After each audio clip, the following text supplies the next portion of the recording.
Hello, हाय, नमस्ते, सत श्री अकाल। कैसे हैं आप सब? आशा करती हूँ बहुत ही फ़र्स्ट क्लास होंगे। आज हम बात करते हैं कि अगर आप फील कर रहे हैं कि आप रिजेक्टेड हैं किसी इंस्टीट्यूट की तरफ से, किसी इंसान की तरफ से, अपने डिवाइन मैस्कुलाइन की तरफ से या किसी रिलेशन की तरफ से, ठीक है? तो if are you feeling rejected, तो सबसे पहले हमारे अंदर क्या दुखता है? सबसे पहले हमारे अंदर जिस चीज़ को चोट लगती है वो होता है हमारा ईगो। सबसे पहले हमारे ईगो को चोट पहुंचती है, ठीक है? अब आप कहेंगे कैसे? हमारा माइंड जो है ना, वो बहुत ही बहुत ही ख़राब चीज़ है एक तरह से। वो ये कहता है कि मैं बिल्कुल ठीक हूँ, I am right, I am always right, और मैं जो कर रही हूँ बिल्कुल ठीक है। चाहे आप किसी भी रास्ते पर हो, ट्विन फ्लेम की जर्नी में हो, सोलमेट की जर्नी में हो,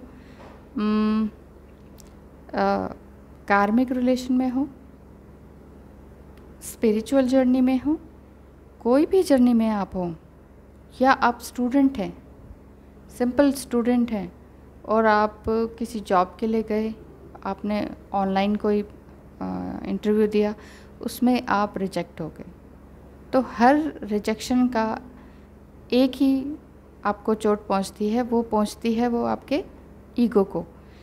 आप कहते हैं मैंने तो बहुत अच्छी तैयारी करी, मैंने तो अपना बेस्ट दिया 100%, लेकिन मैं सेलेक्ट नहीं हुआ या नहीं हुई।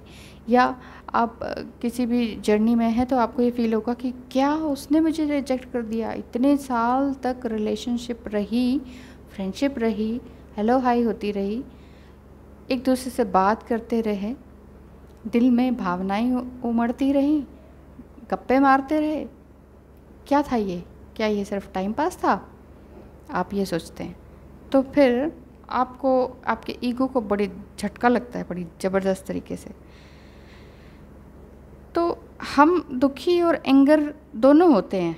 तो ये आप ये समझ लीजिए, जब हमारे अंदर इस ईगो को चोट पहुंचती है ना, तो हम बहुत दुख में चले जाते हैं, बहुत ही सॉरोनेस में आ जाते हैं। बिल्कुल ये लगता है बस दुनिया लुट गई, पिट गई, अब हम कहीं के नहीं रहे, हमारा कोई नहीं है।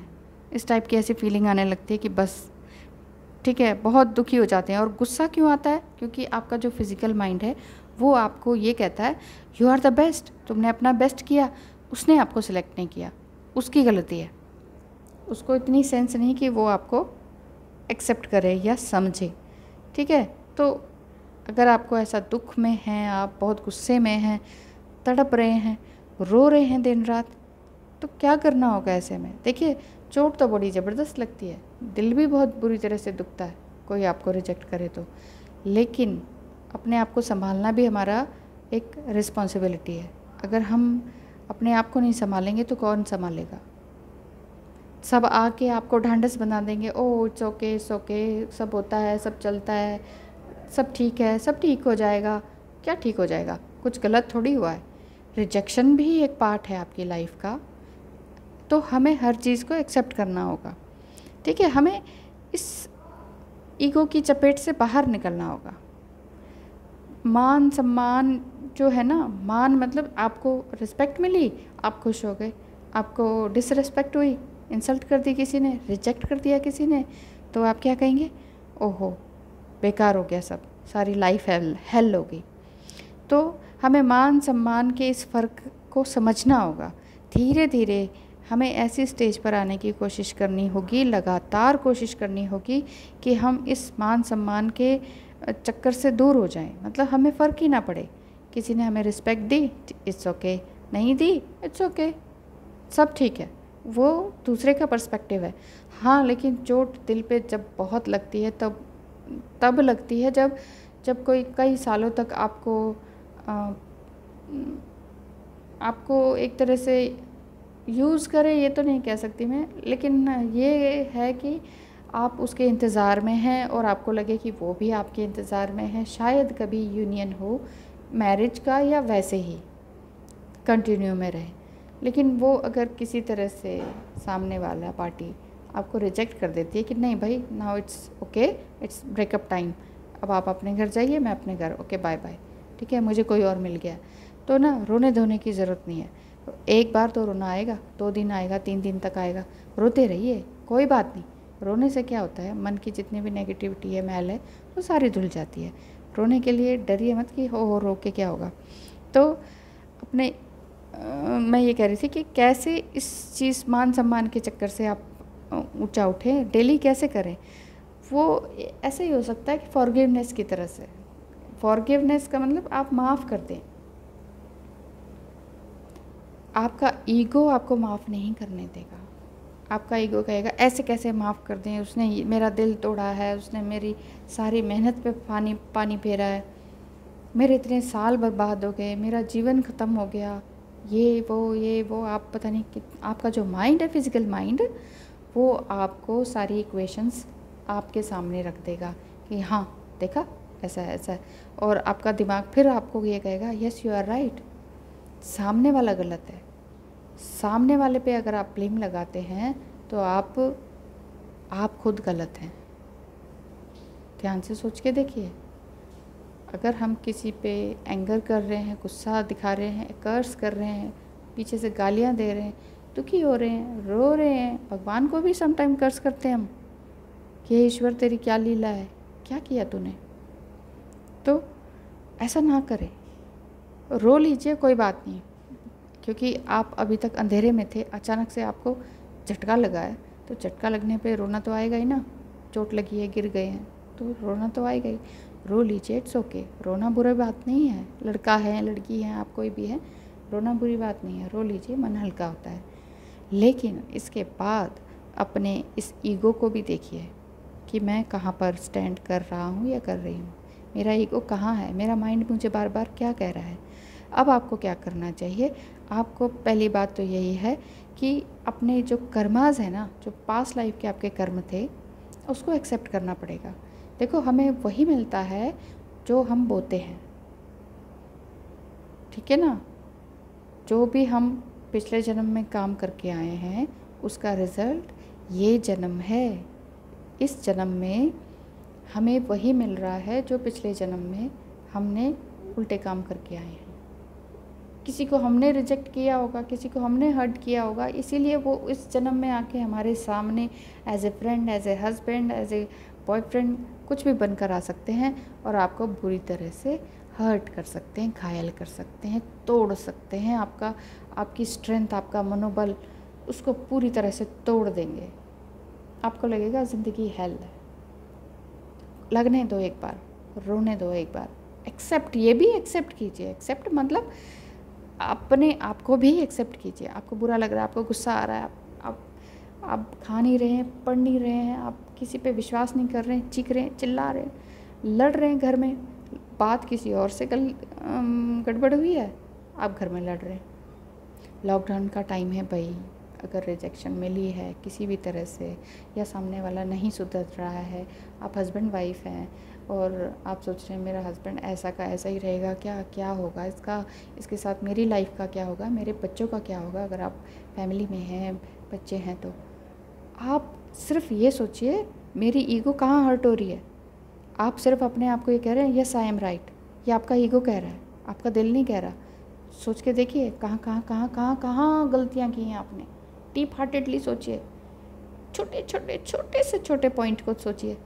बच्चों के प्रति क्या गलत किया, हस्बैंड के प्रति क्या गलत किया, अपने बॉयफ्रेंड, गर्लफ्रेंड, पेरेंट्स के प्रति आपने क्या गलत सोचा।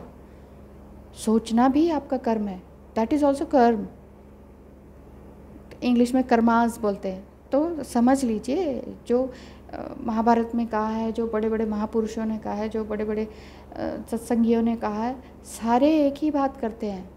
अंग्रेज़ हों, हिंदुस्तानी हों, कोई भी हों, जो भी अवेकेंड पर्सन हैं, जो भी बहुत मोटिवेशनल स्पीकर्स हैं, इंग्लिश में हैं, हिंदी में हैं, जो भी बोल रहे हैं आजकल, वो अवेकेंड हैं।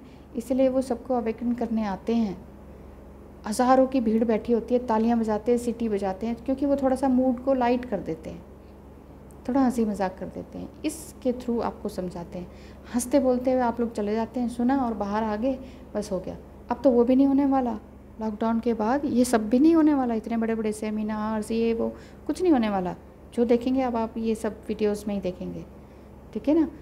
जो भी होगा, मैं ये कह रही हूँ, आप अपने ईगो की तरफ ध्यान दीजिए और एक्सेप्ट कीजिए। क्या? अभी की सिचुएशन एक्सेप्ट कीजिए, अपना रिजेक्शन एक्सेप्ट कीजिए, अपना रोना धोना, आपका जो दुख है, पेन है, आपके दिल में जो बहुत भयंकर पेन चल रहा है, उसको एक्सेप्ट कीजिए। रोइए, मैं भी बहुत रोई हूँ। रोना बहुत बुरी बात नहीं है, रोने से बहुत सारे दिल के मैल निकल जाते हैं। कई कई दिन रो, कोई बात नहीं, लेकिन उसको एक्सेप्ट करो कि हाँ मैं रो रहा हूँ, मेरा रोना रुक ही नहीं रहा। अगर आपका रोना अपने आप नहीं रुक रहा तो उसको एक्सेप्ट कीजिए, लेकिन जानबूझ के ना थोड़ी थोड़ी देर में या किसी के सामने अपना दुखड़ा मत रोइए, ये बहुत गंदी बात है। सबके सामने मत रोया कीजिए। कभी कोई मैंने फ्रेंड्स को बताने लगते हैं, कोई ये हो गया, आज वो हो गया। क्या हो गया? अगर हो गया तो पिछले जन्म में इस चीज़ को एक्सेप्ट कीजिए कि पिछले जन्म में कुछ गलत करके आए हैं आप उसी के साथ जो आपको दुख दे रहा है, समझे ना? तो तभी आप थोड़े से शांत होंगे। और मेडिटेशन ज़रूर कीजिए, मैं हर उसमें कहती हूँ मेडिटेशन करने से क्या होगा, आपके जितने भी हिडन थॉट्स हैं ना, वो निकल के बाहर आएंगे। आप कहेंगे हाँ ये, हाँ मेरी गलती थी, हाँ ये इस पॉइंट पे मेरी गलती थी, हाँ ठीक है ना।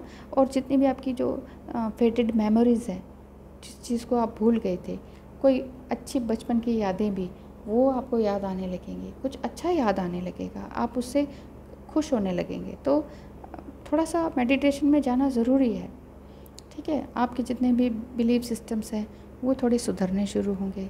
आपके जितने भी वॉन्ट्स हैं, जिस भी जहाँ भी आपको चोट लगी है, जिस भी चीज़ से, जिस भी रिश्ते से, वो आपको समझ में आने लगेंगे। आपके जितने भी शैडो पॉइंट्स हैं, मतलब कि आपके अंदर जो भी छोटी छोटी कमियां हैं जिसको आप एक्सेप्ट नहीं करते या जिससे आप डरते हैं, अरे ऐसा कह दूंगा तो दूसरा क्या सोचेगा, ऐसा लिख दूंगा तो दूसरा क्या सोचेगा। बिंदास रहिए, बिंदास, कोई कुछ भी सोचे, आप अपने आप को एक्सेप्ट नहीं कर रहे, इसका मतलब है ना। तो आपके ये जो शैडो पॉइंट्स हैं ये सामने बाहर आएंगे, किससे? मेडिटेशन से। इसीलिए कहती हूँ मेडिटेशन बहुत पावरफुल चीज़ है। पहले मुझे भी लगता था क्या करें, कैसे करें, किससे सीखें। मेडिटेशन बहुत हुआ चीज़ नहीं है। ये जो लोगों ने इसको बना रखा है ना, उसका ज़रिया, व्यापार का ज़रिया जिसे कहते हैं, कि आइए हमारे पास इतने डॉलर लीजिए, ऐसी जगह में बिठाएंगे हम आपको, ऐसे करवाएंगे। और सत्संग में भी जाते हैं लोग, लेकिन वहाँ क्या करते हैं, थोड़ी देर बैठते हैं, कमर में दर्द होने लगती है उनकी। मैंने देखा है ना, मैं बहुत बार गई हूँ। बड़े बूढ़े बच्चे सब जाते हैं, ठीक है, ड्रामेबाजी करते हैं वहाँ, सारी फुल शोशेबाजी, आज ये पहना है, आजकल वो पहना है, ये पहना है।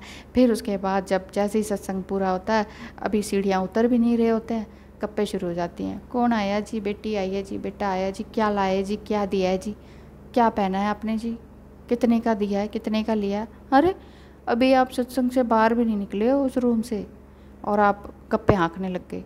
बहुत कुछ है दुनिया में, दोगलापन, डुएट पर्सनालिटी हम सारे हैं। अपनी इस डुअल पर्सनालिटी को देखने के लिए हमारा ईगो हमें अलाउ नहीं करता। अपने ईगो को पहचानिए, अपने माइंड को थोड़े से 2-4 थप्पड़ अपने माइंड को मारिए। समझ में आई? माइंड को 2-4 थप्पड़ लगाने ज़रूरी हैं, अदरवाइज़ ये ईगो कहेगा या माइंड कहेगा मैं बिल्कुल ठीक हूँ, ईगो कहेगा यस आई एम राइट। सारे आपको ना प्रूफ्स दे देगा कि देखो आप यहाँ सही थे, सामने वाला गलत है। अरे सामने वाला, आप एक को कहोगे, आप तो मरते दम तक अपने बच्चों तक को कहोगे कि मेरे बच्चे ही ख़राब हैं। समझ में आई? तो इसलिए अपने ईगो को तक कीजिए थोड़ा सा शांत। रोना धोना है तो रो धो लीजिए और अपने पिछले जन्म के एक्सेप्ट कीजिए, कर्मास को, जितने भी आपके कर्मास हैं उसको एक्सेप्ट कीजिए। मेडिटेशन कीजिए, मेडिटेशन से आपके सारे भी गलतियां हैं, जो भी इमोशनल कंडीशंस हैं, जो भी वॉन्ट्स हैं, वो सब निकल के बाहर आएंगे, ठीक है ना। और जितने भी आपके पास्ट फियर्स हैं इस जन्म के ही, अब कि ऐसे कहने से क्या होगा, ऐसे लोग क्या कहेंगे, ये वाला जो फियर है ना, इंडियंस में तो ज़्यादा ही, लोग क्या कहेंगे, ये दूर होने लगेगा, ठीक है। और जितने भी लिमिटेशंस हैं, लिमिटेशंस का मतलब आपने अपने आप को बांध रखा है, ये नहीं करना चाहिए, ये करना चाहिए, ये नहीं करना चाहिए। देखिए बिल्कुल अपनी आँखों को खुला रखिए। जो आपके फैमिली के लिए अच्छा है, जो आपकी सोसाइटी के लिए अच्छा है, वही अच्छा है। ये नहीं कि जो आपका मन है किसी का मर्डर करने का, वो अच्छा हो गया क्या? नहीं होगा। आपका मन है किसी को 2 थप्पड़ लगा देने का, और आपका मन है आप किसी को गलत मैसेज भेज देने का, आज तो मैं उड़ेल दूंगा अपना सब, उसको ऐसे ऐसे मैसेज लिखूंगा या लिखूंगी, बस जी आज तो रिश्ता ख़त्म ही हो जाए।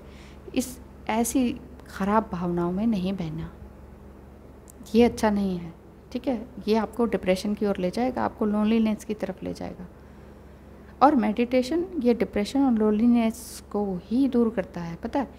लोनलीनेस अलग चीज़ है, सॉलिट्यूड में जाना अलग चीज़ है, अकेलापन अलग है, एकांत होना अलग है। आई बात समझ में? अकेलेपन से डर लगता है सबको, ठीक है। वो सोचते हैं मेडिटेशन में जाएंगे हम तो अकेले हो जाएंगे, डरने लगते हैं। एकांत में जाइए, अपने आप से जुड़िए, थोड़ा सा दूर होके अपने आप को एक आत्मा के रूप में पहचान कर, तब आप ये काम अच्छी तरह से समझ सकते हैं कि हाँ हमें क्या करना चाहिए। और डू व्हाट यू वांट। अभी मैंने जो कहा, ये नहीं कि मर्डर करने का मन है तो चल दिए जी तलवार उठा के, ये नहीं करना है। जो आपकी फैमिली के लिए, सोसाइटी के लिए अच्छा हो वो कीजिए। और do not be a people pleaser, ठीक है। दूसरों को खुश करने में मत लगे रहिए, ईश्वर को खुश करें ना। ईश्वर आपको बहुत कुछ देता है। ईश्वर और आपके पितर, सबसे पहले पितर होते हैं फिर ईश्वर आते हैं, पता है। ये मुझे लास्ट ईयर ही पता चला है, पता ही नहीं था। सबसे पहले पितरों को पूजिए, क्योंकि जो आपकी पितर मीन्स जो डीएनए लाइन है ना, जैसे आपके फादर हैं, आपके दादाजी हैं, फिर उनके दादाजी, उनके फादर, उनके दादाजी, इस तरह से ना। तो जो भी डीएनए लाइन में चल रहे हैं वही आपको तारेंगे, वही आपको ऊपर से देख भी रहे हैं कि आप दुख में हैं, कर्ज में हैं, कर्ज कर रहे हैं। और पता है ऊपर जो आत्माएं, पितर जो हमें इस तरह से ऐसी गंदी हालत में देखते हैं ना, दुखी हालत में, वो भी दुखी हो जाते हैं। और हम पता है अपने कर्म भी खराब करते हैं दुखी होके, फिर ऊपर जो आत्माएं हमें देख रही हैं उन्हें भी दुखी करते हैं, और अपने कर्म भी खराब करते जाते हैं, नेगेटिव होते जाते हैं, नेगेटिव होते हैं, गलत करते हैं, गलत मैसेज भेजते हैं, लड़ाई झगड़े करते हैं, गलत सोचते हैं। तो प्लीज़ प्लीज़ प्लीज़ ऐसा ना करें, रिश्ते ख़राब होते हैं, ख़त्म हो जाते हैं, और गिल्टी फील होती है, डिप्रेशन होता है, और आप फिर कहीं के नहीं रहते। ऐसा मत कीजिए, मत कीजिए, मत कीजिए। अपने आप को एक्सेल कीजिए। आपकी जो भी हॉबीज़ हैं उसे पहचानिए, आपको क्या अच्छा लगता है अच्छा करना। कोई ऐसा काम जिससे दूसरे के फेस पे स्माइल आ सके, ऐसा काम शुरू कर दीजिए। ऐसा नहीं है लॉकडाउन में नहीं हो सकता, हर एक काम घर से शुरू हो सकता है। कहते नहीं है charity begins at home. Charity करने का मन हो रहा है, आपका ध्यान अब इन सब बातों से ऊपर हो चुका है, ठीक है। मुझे रिश्ते नहीं निभाने हैं, मुझे कोई टिन फ्लेम को नहीं समझना है, मुझे कोई सोलमेट नहीं समझना, कोई कार्मिक नहीं है, ये है वो है। आपका ह्यूमैनिटी करने का मन है, कीजिए। तो फिर रो क्यों रहे हैं? फिर कर्ज क्यों कर रहे हैं? फिर एंगर में क्यों हैं? आप इतना दुख में क्यों हैं? आप ह्यूमैनिटी करनी है, कीजिए अभी से। Charity begins at home. आपके पेरेंट्स घर में हैं, उनके लिए अच्छा काम कीजिए, उनके लिए कुछ अच्छा बना के दे दीजिए, जो उनको खाने में पसंद है वो बना के दे दीजिए। जो आपको आता है, जिससे आप दूसरे को खुशी ला सकते हो, वो कीजिए। पीपल प्लीजर बनने के लिए नहीं कह रही कि सबको खुश करना है जी, कोई दुष्ट आत्मा है उसको भी खुश करने चले हैं, वो नहीं करना है। ये सब चीज़ों में पतली लाइन होती है, there is a thin line between all these relationships, like soulmate and twin flame. एक थिन लाइन है, अच्छे बुरे में एक थिन लाइन है, लोनलीनेस एंड सॉलिट्यूड में एक थिन लाइन है। इन लाइंस, इस पतली सी लाइन, ये रेखा को समझना ज़रूरी है। थोड़ा सा समझिए, अपने अंदर उतरेंगे ना, सब समझ में आने लगेगा। और मैं तो यही विश करती हूँ इस लॉकडाउन में, जैसे मुझे भगवान ने इतनी शक्ति दी, सामर्थ्य दिया, इतनी हिम्मत दी सच को जानने की, अपनी मिस्टेक्स, अपने फ्लॉज को, अपने ब्लंडर्स को एक्सेप्ट करने की, खुद से एक्सेप्ट किया, हस्बैंड के सामने एक्सेप्ट किया, रोई, पूरी तरह से गिल्ट में आई, मतलब पूरा अपना आप को क्लियर आउट कर लिया, क्लीन आउट कर लिया कि बस अब इससे ज़्यादा नहीं, अब कोई झगड़ा नहीं, कोई है ही नहीं, कोई मटेरियल है ही नहीं, कोई वैसी बात ही नहीं है जिससे कोई बात उपजे। जब मन में अंदर खोट होता है ना, अंदर कुछ दबा हुआ होता है, तभी बात बात पे झगड़े होते हैं। और तब हम सोचते हैं, हम सुनते नहीं हैं कि छोटी सी बात पे ना मर्डर हो गया, वाइफ ने खाना टाइम पे नहीं दिया, मर्डर हो गया उसका, उसके हस्बैंड ने उसका मर्डर कर दिया। क्या खाना टाइम पे ना देने से कोई मर्डर कर सकता है? नहीं कर सकता। वो तभी कर सकता है जब बहुत बड़ी पुरानी बात जो मन ही मन उसको भी साल रही है और उसको भी साल रही थी, जिससे कि दोनों में से कोई एक सुधर नहीं रहा था। कोई एक सुधर जाए ना, कोई एक। आप ये मत सोचिए कि सामने वाला सुधरे, सामने वाला प्यार करे। आप कीजिए ना पहले अपने आप को प्यार। कहाँ बाहर भटक रहे हैं, अपने अंदर घूमिए, ठीक है। और रिजेक्शन में आ गए हैं, कोई बात नहीं, जो होता है सब अच्छे के लिए होता है। ये आपको बाद में फील होगा। आपने कई स्टोरीज़ भी पढ़ी होंगी राजाओं वाली, उंगली कट जाती है जिस राजा की, तो मंत्री कहता है जो होता है अच्छे के लिए होता है। राजा कहता है ऐसे कैसे कह रहे हो? तो बाद में उसे पता चलता है, जब वो राजा किसी आदिवासी के हाथों में पड़ जाता है और आदिवासी को, एक राजा को मारना होता है, लेकिन जिसका अंग भंग हो, यानी कि उंगली कटी हुई थी उसकी, तो उन आदिवासियों ने सोचा कि हमें तो अंग भंग वाले को हमें मारना नहीं है, तो उसको छोड़ देते हैं वो। तो फिर मंत्री के पास जाता है वो राजा, कहता है कि हाँ तुम सही कह रहे थे, जो होता है अच्छे के लिए होता है। मेरी उंगली कटी, इससे मेरी अगली बार में जान बच गई। तो ये समझना चाहिए, जो होता है अच्छे के लिए होता है। ये बाद में समझ आएगा जब आप इस चीज़ से बाहर निकल जाएंगे, ठीक है। और अगर आप रिजेक्शन में हैं और आपको ये लग रहा है कि अब तो कुछ नहीं हो सकता, या आपकी जॉब चली गई है, या कुछ भी हो गया है, या रिश्ता ख़त्म हो गया है, ब्रेकअप हो गया है, मे बी कोई और आपको उससे अच्छा मिल जाए, कोई और अच्छी जॉब मिल जाए, कोई और अच्छा मिल जाए।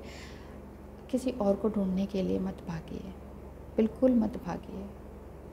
मैं तो ये कहती हूँ, जो वैलेंटाइन में भी लोग भागते ना, किसको ढूंढूँ, किसको फ्लावर दूँ, इसको भी दे देता हूँ, उसको भी देता हूँ, कोई पट गई तो। क्या तरीका है जीवन जीने का? ये तरीका नहीं है। अपने आप को भूल दिया है कभी? अपने लिए ख़रीदा है? इम्प्रेस मत कीजिए, ना तो भगवान को इम्प्रेस कीजिए, ना खुद को इम्प्रेस कीजिए। आपको खुशी मिल रही है, अपने लिए फूल खरीदिए, अपने जूड़े पे लगाइए, अपनी शर्ट पर लगाइए, है ना। आज ज़्यादा लंबी वीडियो होती जा रही है शायद, तो आप ऐसा कीजिए, इस बात को समझ लीजिए, दुख में मत रहिए, रोइए मत। मैं तो बस ये कहती हूँ, अपने जितने भी आपकी हॉबीज़ हैं उसको सुधारिए, एक्सेल करते रहिए, जो अच्छा लगता है उसको करते रहिए। हो सकता है आप उसी में ही आप एक्सपर्ट हो जाएं, ठीक है। और फिर आप भूल ही जाएँ कि अरे मुझे कभी कोई रिजेक्शन भी मिला था। कई फिल्म्स भी ऐसी बनी हुई हैं कि एक ने रिजेक्ट किया तो उसने अपने उस हॉबी पार्ट को इतना उभारा कि वो बहुत फेमस हो गई या हो गया, ठीक है। तो फिर वो थैंक यू करते हैं उसका कि अच्छा तुम मुझे रिजेक्ट ना करते तो आज मैं इस मुकाम पे ना होती या होता। समझिए इस बात को, ठीक है। जब रिजेक्शन, दुख, आइसोलेशन हमें मिलता है, वो किसी अच्छे के लिए मिलता है। भगवान हमारे लिए टेस्ट और ट्रेनिंग देता है, उसको प्रिपेयर करने के लिए आपको, कि चलो आपको लिए एक गिफ्ट रखा है भगवान ने। भगवान ये कहते हैं मैंने तुम्हारे लिए गिफ्ट रखा है, ठीक है, पहले टेस्ट देना पड़ेगा, ठीक है ना। तो उस टेस्ट में आप पास होके दिखाइए ईश्वर को। दुनिया की चीज़ें मत मांगिए, दुनिया के लोग मत मांगिए, ईश्वर को मांगिए। उसको धन्यवाद कहें, उसको थैंक यू कहें, ग्रेटिट्यूड में रहें, खुश रहें, खुशहाल रहें, खुश करें अपने ही घर